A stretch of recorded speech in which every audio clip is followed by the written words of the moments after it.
السلام عليكم ورحمة الله وبركاته.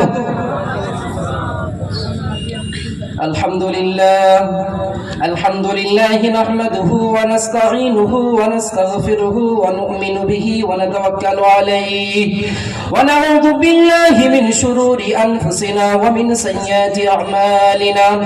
من يهده الله فلا مضل له ومن يضلله فلا هادي له ونشهد أن لا إله إلا الله وحده لا شريك له ونشهد أن سيدنا ومولانا محمدا عبده ورسوله.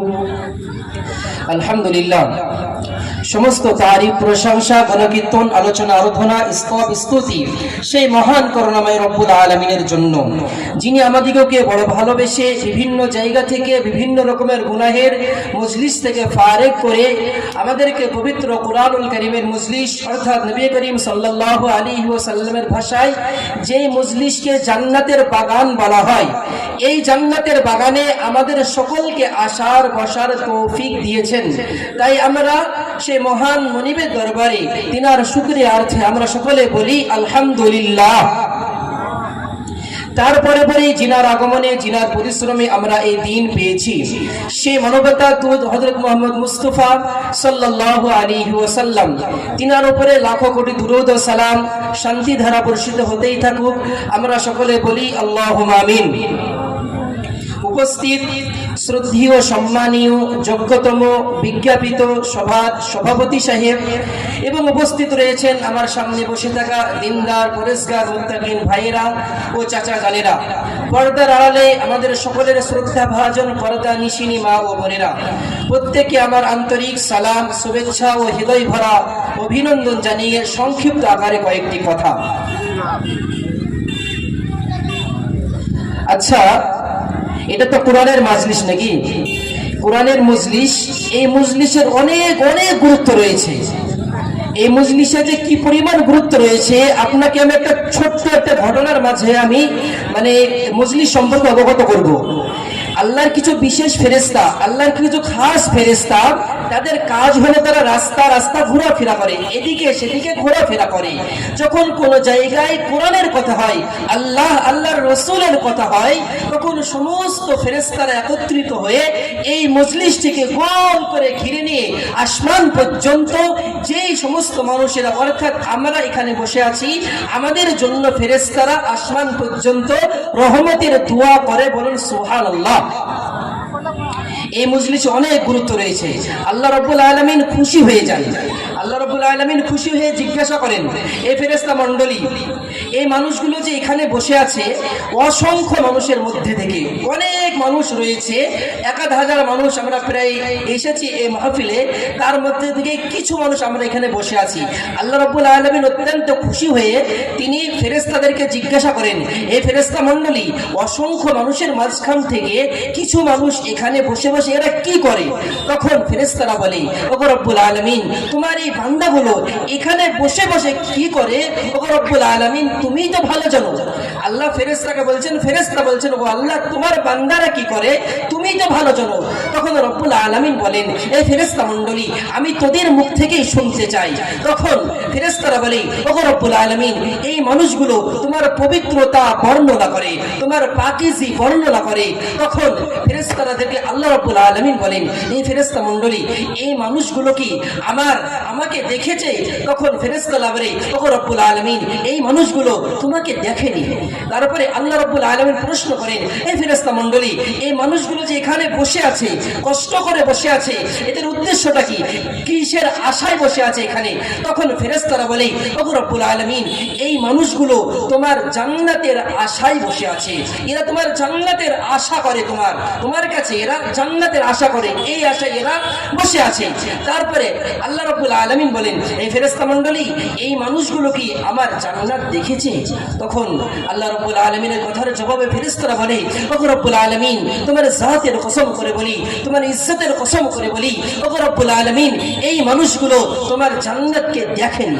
তারপরে রব্বুল আলামিন আবার বলেন, এই ফেরেশতা মণ্ডলী, এরা তো আমার জান্নাতের আশা করে, এরা কি থেকে কি থেকে দূরে থাকতে চায়? তখন ফেরেশতারা বলে, ওগো রব্বুল আলামিন, এরা তোমার কঠিন ভয়ঙ্কর জাহান্নাম থেকে দূরে থাকতে চায়, এরা জাহান্নামকে অনেক ভয় পায়। তখন ফেরেশতারা বলে, ফেরেশতাদের আল্লাহ রাব্বুল আলামিন বলেন, এই ফেরেশতারা এরা কি আমার জাহান্নাম দেখেছে? তখন ফেরেশতারা বলে, আচ্ছা আমরা কি আল্লাহর জাহান্নাম দেখেছি? আল্লাহর জাহান্নাম কতটা ভয়ানক, কতটা ভয়ঙ্কর আপনাকে আমি কি দিয়ে বোঝাই।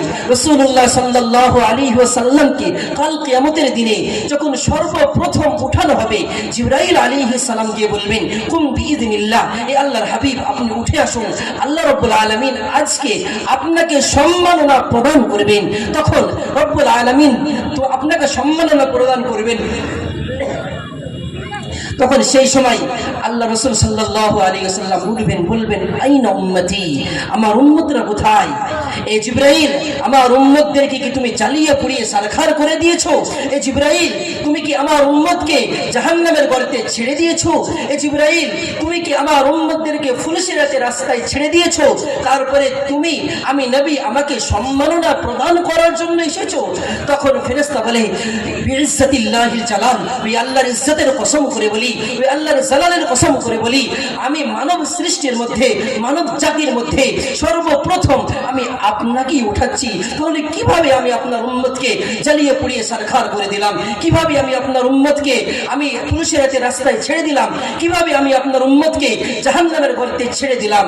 তখন রাসূলুল্লাহ সাল্লাল্লাহু আলাইহি ওয়াসাল্লামকে ওখান থেকে নিয়ে যাওয়া হবে। আল্লাহ রাব্বুল আলামিন বলবেন, আমার হাবিব, এ আমার দোস্ত, আজকে আপনার সম্মানের দিন, আপনি এই চেয়ারে বসুন, এই চেয়ারে আপনি বসুন। তখন বারবার আমার আল্লাহ বলবেন, এ আমার হাবিব আপনি এই চেয়ারে বসেন, বসেন, বসেন না কেন? তখন বুখারী শরীফের হাদিস, রাসূলুল্লাহ সাল্লাল্লাহু আলাইহি ওয়াসাল্লাম চেয়ারের উপর এমনি ভাবে হাত রাখবেন, এমনি ভাবে হাত রাখবেন।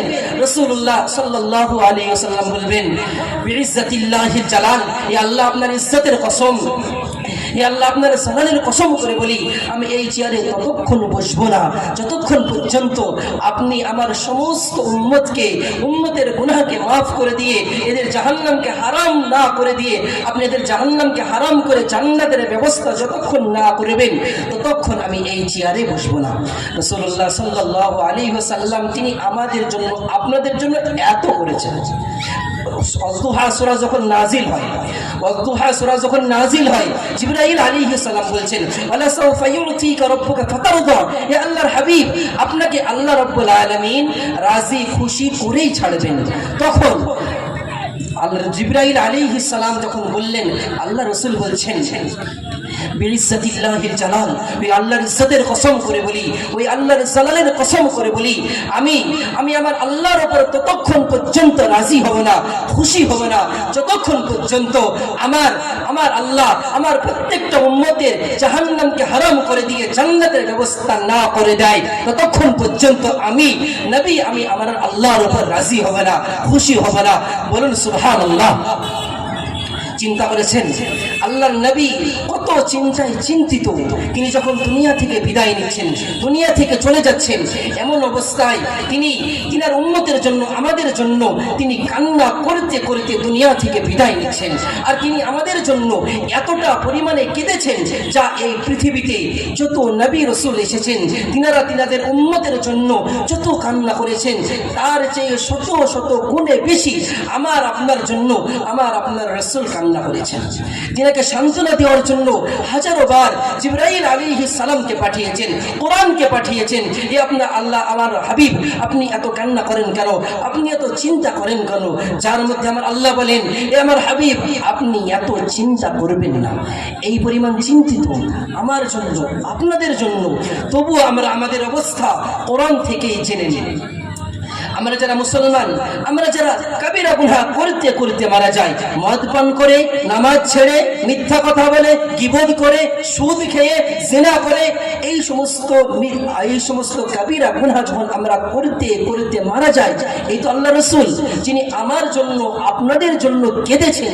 কিয়ামতের দিনে যখন আমাদের এই সমস্ত নাফরমানিগুলো যখন দেখবেন, আল্লাহ রাসূল বলবেন, এ আমার আল্লাহ, এরাই তো হচ্ছে আমার ওই সকল উম্মত, এরাই তো হচ্ছে আল্লাহ তোমার ওই সকল বান্দা যারা তোমার কোরআনকে ছেড়ে দিয়েছে, তোমার কোরআন ডেকেছে, মসজিদে এসো, মসজিদে এসো, এরা তোমার মসজিদের রাস্তাকে ছেড়ে দিয়েছে।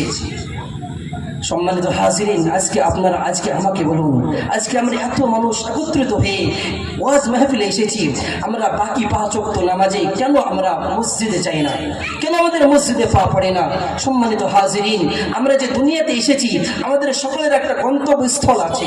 আমাদের দুনিয়াতে আসার উদ্দেশ্যই হলো মরণের পরে জান্নাতে যাওয়া। ওই জান্নাতে যাওয়ার জন্য কিছু করণীয় আছে এবং কিছু বর্জনীয় আছে। করণীয় নামাজ, রোজা, হজ, যাকাত এগুলো আপনাকে করতে হবে। আর বর্জনীয় মিথ্যা কথা বলা, গীবত করা, সুদ খাওয়া, জেনা করা, এই সমস্ত গুনাহের কাজ থেকে আপনাকে দূরে থাকতে হবে। তো তার মধ্যে করণীয়, তার মধ্যে 1 নম্বর নামাজ। আপনাকে নামাজ পড়তেই হবে। এই নামাজের বিনিময়ে আপনি মরণের পরে আপনার গন্তব্যস্থল অর্থাৎ জান্নাত সেখানে পৌঁছাতে পারবেন। তাহলে আমাদেরকে নামাজ পড়তেই হবে, এটা 1 নম্বর। তো নামাজ পড়ার বিনিময়ে আমরা জান্নাতে যেতে পারি। যেমন নামাজ পড়া একটা ইবাদত, নামাজ পড়া একটা আমল, তেমনি আর একটা আমল হলো একজন মুসলমান আরেকজন মুসলমানকে মহব্বত করবে, ভালোবাসবে।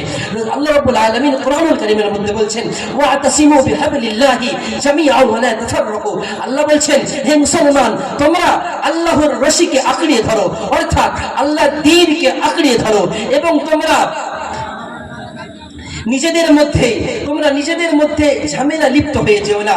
আল্লাহ আমাদের দিকে মুসলমানদেরকে লক্ষ্য করে বলছেন, তোমরা আল্লাহর দ্বীনকে আঁকড়িয়ে ধরো এবং তোমরা একজন মুসলমান আরেকজন মুসলমানের সঙ্গে ঝামেলায় লিপ্ত হয়ে যেও না, দ্বন্দ্বে জড়িয়ে যেও না, তোমরা তোমাদের ঐক্যকে তোমরা নষ্ট করো না। এটা আল্লাহ রাব্বুল আলামিন বলছেন।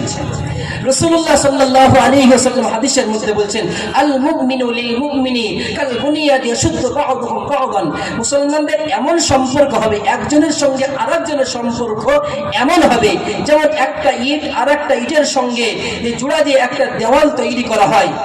দেওয়ালটা কতটা মজবুত হয়ে যায় বলুন? একটা ইট অনায়াসে ভাঙা যায়, কিন্তু একটা দেওয়াল ভাঙা অতটা সহজ নয়। বিরাট শক্ত একটা দেওয়াল আর একটা ইট কিন্তু তাড়াতাড়ি ভেঙে যায়। তা রাসূলুল্লাহ সাল্লাল্লাহু আলাইহি ওয়াসাল্লাম তিনি বলছেন, আমার উম্মতের মাঝে এমন মিল হবে, একজন অপরজনকে ভালোবাসবে, যে এই যে ভালোবাসা, মহব্বত করা, এটা একটা শ্রেষ্ঠ ইবাদত।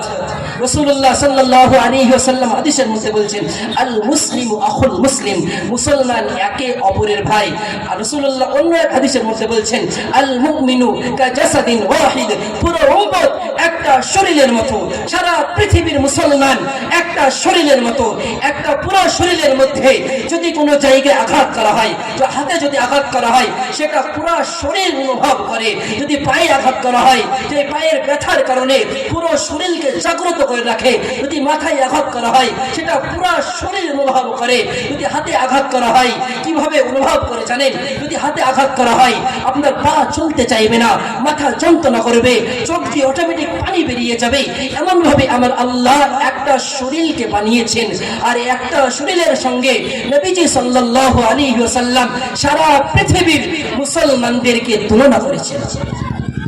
তাহলে এই হাদিস থেকে স্পষ্ট বুঝে আসে যে আমি আপনি এখানে বসবাস করি, এখানে বসবাস করছি, আমার আপনার পৃথিবীর যে কোনো প্রান্তে মুসলমানরা বসবাস করুক না কেন, সে আমার ভাই, সে আমার শরীরের অংশ। তাহলে পৃথিবীর জমিনে যে কোনো দেশে আমার মুসলমান ভাই যদি কষ্টে থাকে, সে তার কষ্ট আমি আপনি যদি অনুভব না করি, তাহলে আমি আপনি পরিপূর্ণ মুসলমান হতে পারি না। ওয়া আলাইকুম ওয়া রাহমাতুল্লাহি ওয়া বারাকাতুহু।